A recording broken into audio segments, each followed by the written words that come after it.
As if traffic wasn't bad enough already.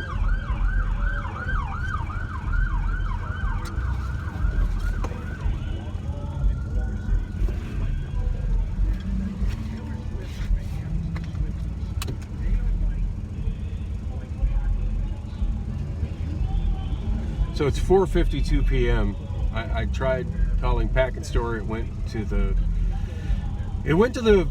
voicemail, which says that office hours are until 5 p.m., which is distressing because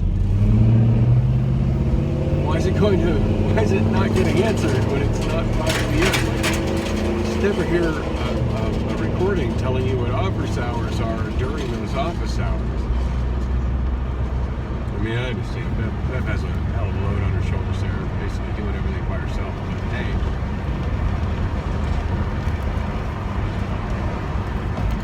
traffic going down 32nd Street has not been nice to me. I actually had to sit through 2 changes of the light at Oak. Came awfully close to not making that one. And an emergency vehicle at a whole parade of emergency vehicles at McDowell.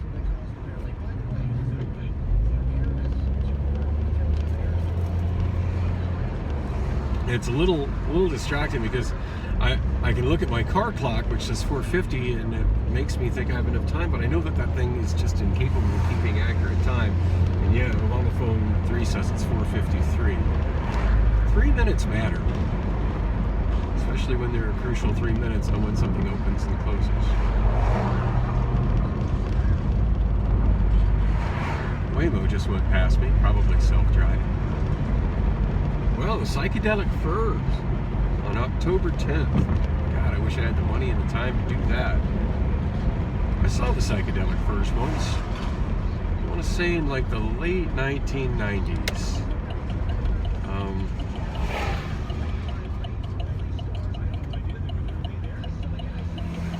I didn't get to meet Richard Butler, their lead singer, which is something I really was hoping to do. And from what I've heard of all accounts, he's a very reclusive person who just doesn't like to meet fans, and I can respect that. I was also a little disappointed he didn't play anything from Love Spit Love, but Love Spit Love was pretty effectively disbanded, and he was back to doing the Psychedelic Furs thing when I saw him, and I can respect that as well. But I sure do love his other project, Love Spit Love. The first Love Spit Love album is, in my opinion, one of the most underrated alternative music albums of that whole early 90s alternative music movement. There's not a bad song on that album, and Change in the Weather is just, on a scale of 1 to 10, that song is just a solid 10 for me. And I'll try to remember to put a link in the video description so you can hear it if you're not familiar with it. Right here, I'm here. I'm definitely here before 5. There's her vehicle. That's a good sign. Is she there?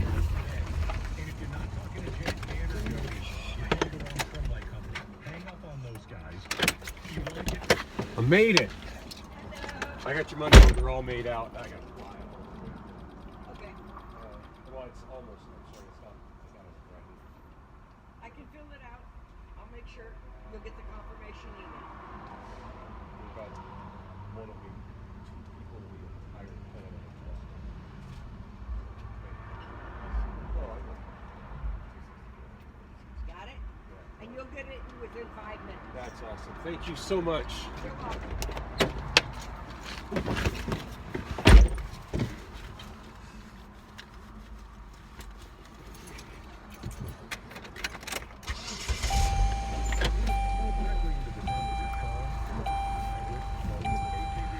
Well, I'm going to say that ended well, and I genuinely do trust her to fill out that money order correctly, although I did tear off and keep my receipt. So I kind of didn't like it when they first started doing it, but now when you get a money order at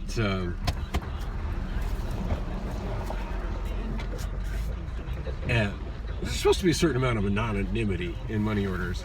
But now, and for quite a while it's been that way, when you get a money order at PLS, you have to give them your phone number, and it's tied to you as a PLS customer. And initially I didn't like that. I like, I'm giving you cash, I'm getting a money order, this isn't supposed to be an I need to show you ID kind of transaction, or you need to know who I am kind of transaction. But as a PLS customer, for the most part, I've been very happy with the service. Services of PLS as a PLS customer. I've been a PLS customer for a long time. I strongly endorse them as the place to go for money orders, in spite of this change of policy. In fact, maybe more as a result of this policy.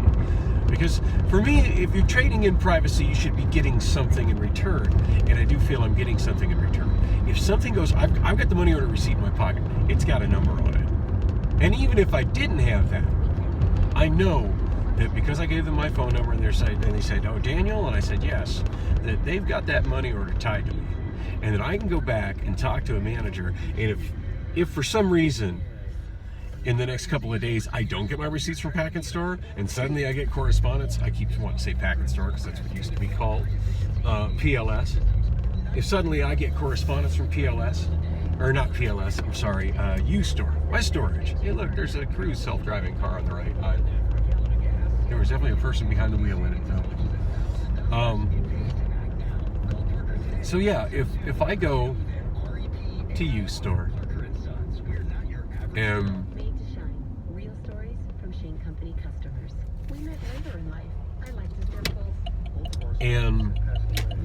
I get correspondence from U-Store in the next couple of days indicating that they have not received my payment. Not only do I have video showing that I gave her the money order, and that's something, which is not at all why I left the video running. I just, with it in the, using the selfie camera and with me using the selfie camera and the mount like this, it's just so difficult to start video and take it out and off. It's just easier to leave it rolling. And hopefully it's not overheating. It's just not that hot today, actually. It's in like the mid 80s, which to a lot of people is hot. But for Phoenix, after what it's been this summer, it feels nice and cool. I don't even have my air. I'm not even trying to run my air in the car right now.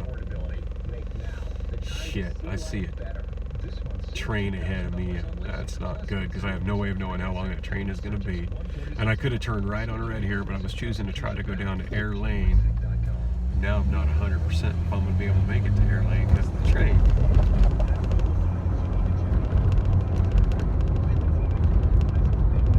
Oh, shit.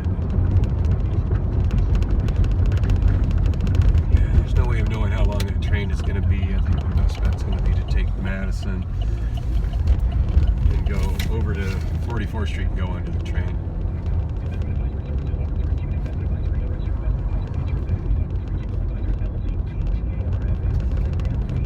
Looking to the right to see the status of the train. I might do an about face and still go down Air Lane. I can't see the train down that street.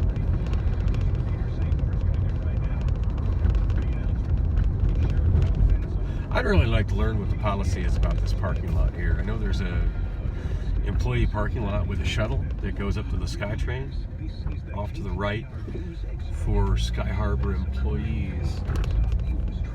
I'm curious if my MLS badge would qualify me to use that lot. I really don't know.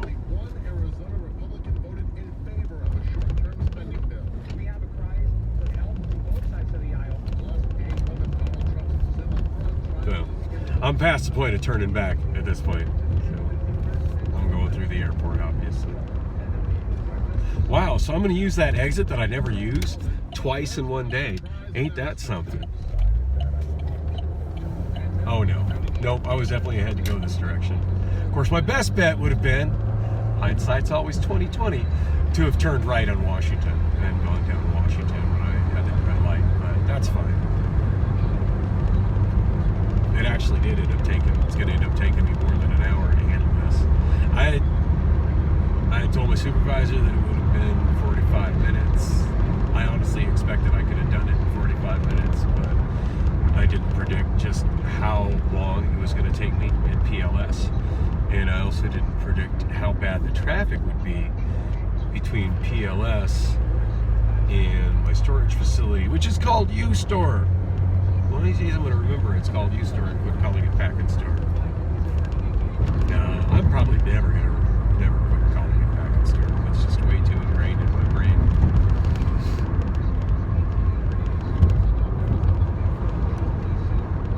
I wonder at what point it'll become politically incorrect to dead name places. When that happens, I'm going to continue to be politically incorrect because I'm never going to stop calling Desert Sky Pavilion. And in the short time period where they tried to call this something other than Sky Harbor, like most Phoenicians, I kept calling it Sky Harbor. That was a long time ago, but I do remember it being a thing, and I remember there being a bunch of public outcry.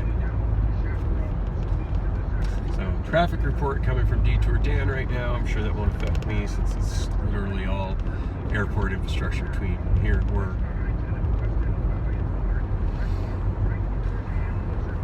Anything else I needed to talk about? No, I was sure it's covered. I don't have enough in my account to pay my apartment rent, but I know I get a direct deposit on Thursday, and I'm pretty sure I'll be okay with my apartment. It's a lot more difficult to evict me out of my apartment than it is out of my storage, and the manager of my apartment is a lot more understanding and lenient than, well, I shouldn't even say the management. I should rephrase that, because I mean both Lon and Bev are great. Nothing negative to say about Bev. Love Bev. But her bosses, the owners of U-Store, don't give her the kind of leeway with me that the owners of my apartment give Lon. I guess that's what I'm trying to say. Wow, visibility is really rough this time of day. I don't know that I've ever come through the airport right around 5. I'm definitely having some moments where the contrast changes and I get so much glare that it's hard to see what's in front of me. And granted, in this left lane, generally there's not much to worry about, but this is still a pedestrian-heavy area, even if they're all off to the right. You never know when that's going to be a problem. I wonder if they're ever going to reopen those lanes to the right. It seems like those have been closed forever. And it's probably a good thing. That's an awkward source of traffic conflict right there. So I want to talk about my trial coming up. It really is on me that I didn't make more effort to get a hold of my attorney, James Tinker, between the last trial and this trial. So now, of course, the stuff I'm giving him, it's too late for it to help him a lot. I mean, to be fair, it doesn't seem like he's really started preparing for my trial until like the last couple of days. So I'm not the only procrastinator in this situation here, but certainly I have a lot more at stake than my attorney does. I'm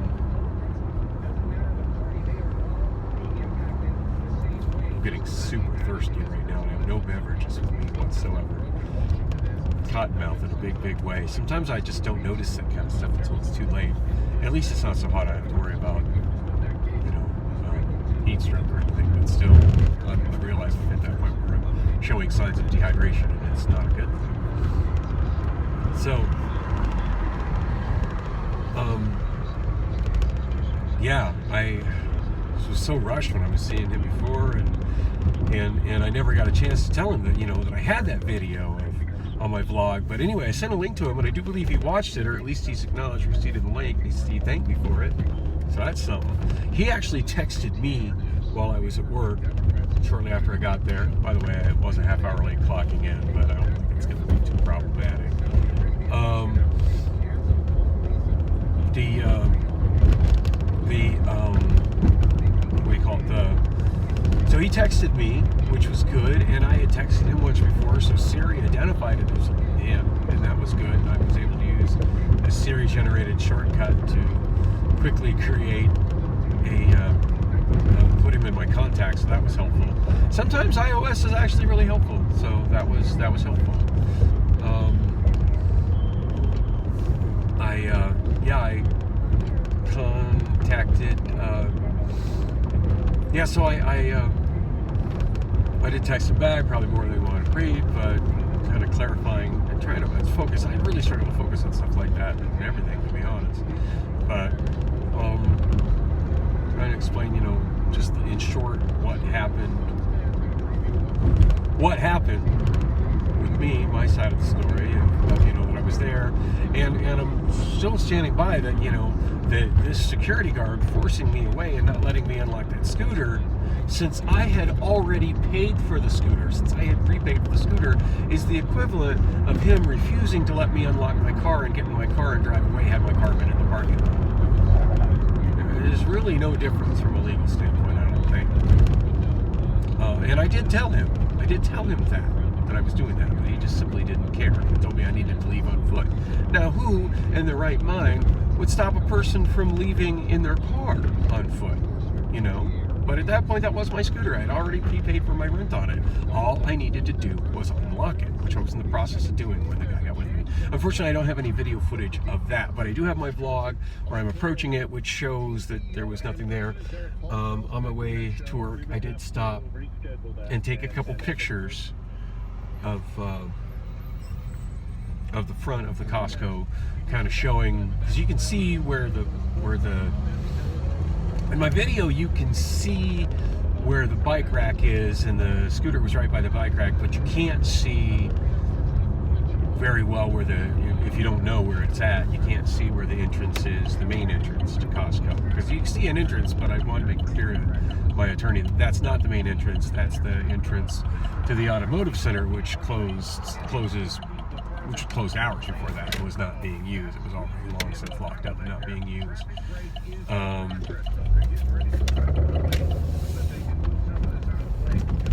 So I took two different pictures, which should make it really clear to anybody if you can look at them. Now, granted, because of the sunlight, the contrast is kind of hard, but you might have to zoom in a little bit on the dark spot to see it, but you can see the arrangement there of where it was and how it was a distance from the door, and there was no need for him to be messing with me there, as I wasn't interfering with anybody's exit from the door, and I was not near the door, nor was I going to be anywhere near the door. I was clearly ready to unlock my scooter and go to the grocery store to feed my cats. I also sent him, after I texted him and sent him a short description of kind of what had happened, because I feel like I'm the victim here. He threatened me, and he brandished a weapon at me when I was an unarmed person, the security guard at me. So, and then I also pointed out that the security guard,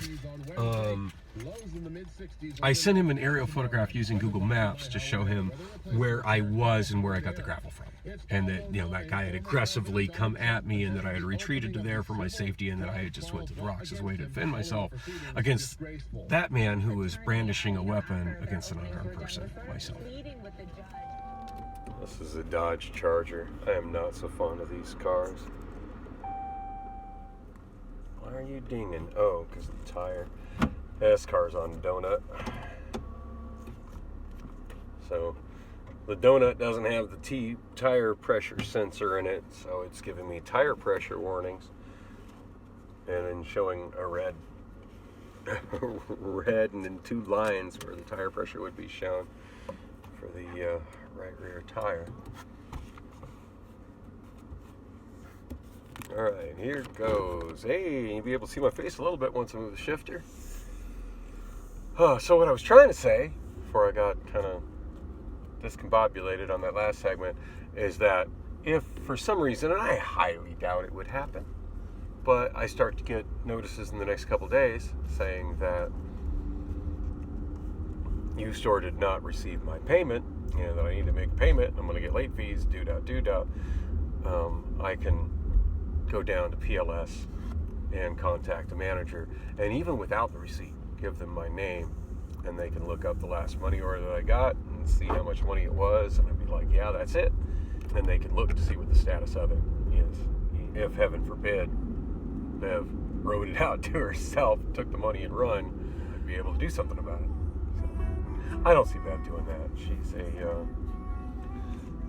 very much a woman of Christian faith and high morals such as they are, and I just don't see her doing it. Like I said to her when I walked up, and I think it was within earshot of my camera, is that she's one of the very few people that I implicitly trust to do that. There are very few people I would give an unfilled out money order to, especially one with that much money on it.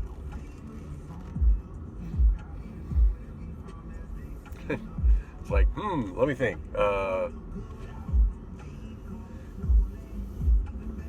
let's see, basically Bev and my mom. I'm sure I could think of some other people that I trust that much, but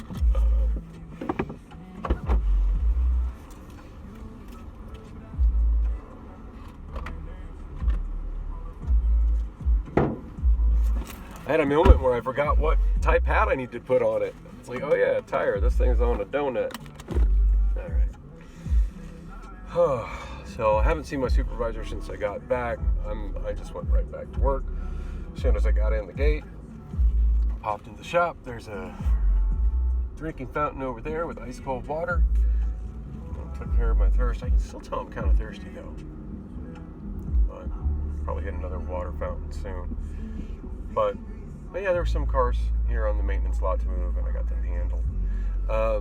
Another driver that I've talked to about doing electric cars approached me about some electric cars, and I was like, yeah, I've been told not to move the electric cars anymore. He's like, why? And I'm like, yeah, it's complicated. So from who? I said, Rob. Nobody, when it comes down from, there are two people, two names you can drop when you're an MLS employee that, somebody's told you not to do something. And Jesse's not one of them, by the way. But Rob or Carter. Who said not to do that? Carter said not to do that. I'll take that up with Carter.